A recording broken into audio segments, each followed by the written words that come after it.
April Williamson. We're in Butler County, Greenville, Alabama. Okay, wonderful. And how long have you lived here? Oh gosh, let's see. Well, I was actually born in Atlanta, but we transferred over here when I was probably about 3. Okay. And then I actually graduated high school here, of course, moved off. Yeah. Then moved back when I had my daughters. So off and on probably all my life. Oh, wow. Okay, wonderful. Wonderful. So you know this place. A little bit, yes. So what's it kind of been like just, living here and being part of the community? Um, it's had its ups and downs, of course. When I was younger, there were a lot more things to do for the youth. We had a skating rink back in the day. We had a bowling alley, and a lot of those things have phased out. Now we do have a movie theater now. So I think they're trying to come back around with some stuff. But as people come and go, things just change. And that's just how it goes in small cities, I guess. Yes, man.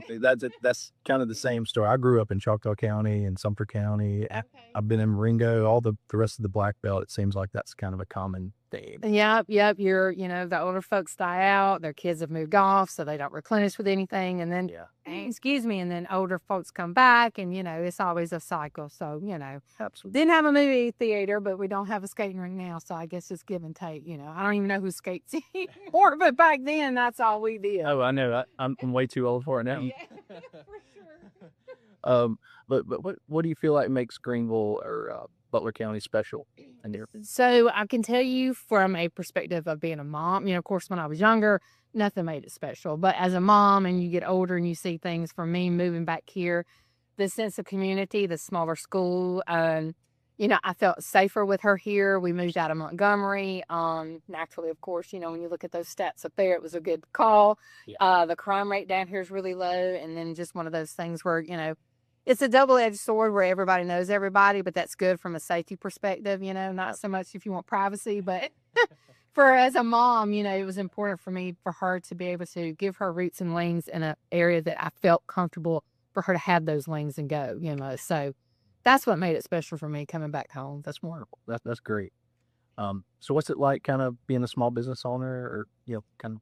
Well, it's tough. It is tough, to be honest with you.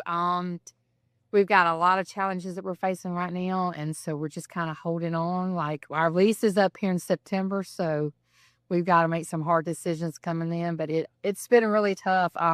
Lack of local support for one thing, and I don't know if it's economy, I don't know if it's our sales tax that went higher, or what, but we get a lot of out-of-town traffic, which we're really thankful for. We just can't sustain being here on just, the out-of-town traffic, yeah. Gotcha. And you sell, is this all locally made stuff? Yeah. So what we are is we actually think of ourselves as kind of like an incubator for small businesses. That was the idea when we started this business. Each vendor booth is either they have ties to Greenville or they're from the Greenville, and they either make all their products as this booth here has, or they do, wholesale and retail. So it's kind of like a jumping board to give these folks that we have a lot of talent around this area. So it's kind of like a jumping board for them to get their little booth in here, see if they can grow their business, and hopefully go and, start their own business in the downtown area. So, it hadn't worked out too good as far as the economy and stuff. Now we have had one of my success stories, or what we consider a success story, is the Looking Glass. She was in here and she's moved out and moved up there. Yes. So we're very excited, and that's what we'd hope for all of them, to do at some point. So, but we'll see how it goes. Yeah. Hey, how are you? And if there was something you could just let people know about this place, or what you feel like you would want others to know about Greenville, maybe that'd be. About Greenville, gosh, I don't know. Well, that's hard to say. I guess community, for the most part, good community, good sense of belonging, I guess, for the most part. A lot of talent, a lot of history here with stuff that you really just don't even, just from all over, in the surrounding counties as well, that all kind of congregate and end up here in Greenville. So and it's much bigger than I expected. It's like, I think this is maybe my first time here. So. Oh, wow. Okay. Yeah. I was like, I was getting off the interstate, and I was like, wow, this place is really big. And down here, and there's a little more charm, I feel like. Yeah, and I think that a lot of people just kind of probably know us, like you said, from the interstate of, Priesters being up the road, and then, Turkey, Bates House of Turkey, and then one past that, that's kind of all they really know. But there's a lot here. There's a golf course here. There's just so much more, and there's a lot to downtown that, if it could just thrive and grow and get us back where we used to be, I mean, it would be amazing. And that's what we're hoping happens for sure. For sure.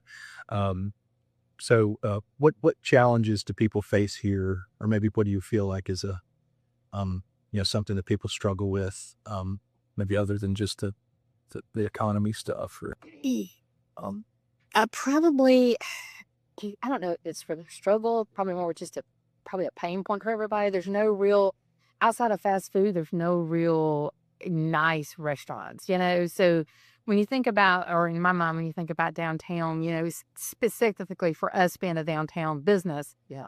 I would like to see shops and restaurants all up and down here so the people could come and go and stay. Yes, absolutely, absolutely. You want a place for people to come and have mimosas on a Saturday if they want, and then shop, and all those sort of things. So long term, that would be, what I would think. And, as far as, it's just trying to get people down here and, combat the 11% sales tax you're facing in the economy. It's tough. Yeah. And just in terms of like supporting local business and being a business owner, a mom, a community member, what would maybe you like your legacy to be? How would you like to maybe be remembered for your work here? Oh my gosh. It's a tough one. Yeah, that is a tough one because I've always said, it's the reason I walked away from my career in the IT field was for my daughter. So I think above and foremost, my legacy would be her. If you bungle raising your children, nothing else you really do matters, right? As they say, I think Jack Kennedy said that. So to me, that would be my greatest legacy, would be her. Outside of my business and everything else, would be her. Wonderful. And if she can be in a good, productive member of society, then I have done my job. Mission accomplished. Absolutely. Anything else you'd just like to add, or anything at all? It's a fun fact as you're going up and down and talking to businesses, though, that all the ones that are coming back and moving downtown are all women owned. Oh, wow. Yes. That is pretty neat. Yeah. So from literally from the courthouse down here, every business has women owned. Have a good day. Thank you. Is women owned, which I think is pretty cool. So, speaks to a lot of how we're going to do. And for instance, this here is actually my retirement plan. I retired from the state after 27 years with the Office of Information Technology. And, got away for the year because I wanted to be here with my daughter when she graduated. We opened this, and then you've got the Looking Glass, which is Sonia. You've got Sweetheart, Alabama, which is Danan. I mean, it's just on and on. It's all women owned. So don't know if there's an article to be had with that, but that's something to be said about that everyone's, woman owned businesses. So that's kind of. We know women do most of the work now. Absolutely. So we're hoping and trying to grow, but, it's a slow process right now for sure. We have hit some hurdles that I think that 11% is really, that's hard to combat. It's like I told, when the mayor came by just the other week, it's hard for me to get people to come in from out of town, and then there's nothing downtown, to draw them as hard as like a restaurant on Saturdays and that sort of thing. So that's the struggles right now for sure.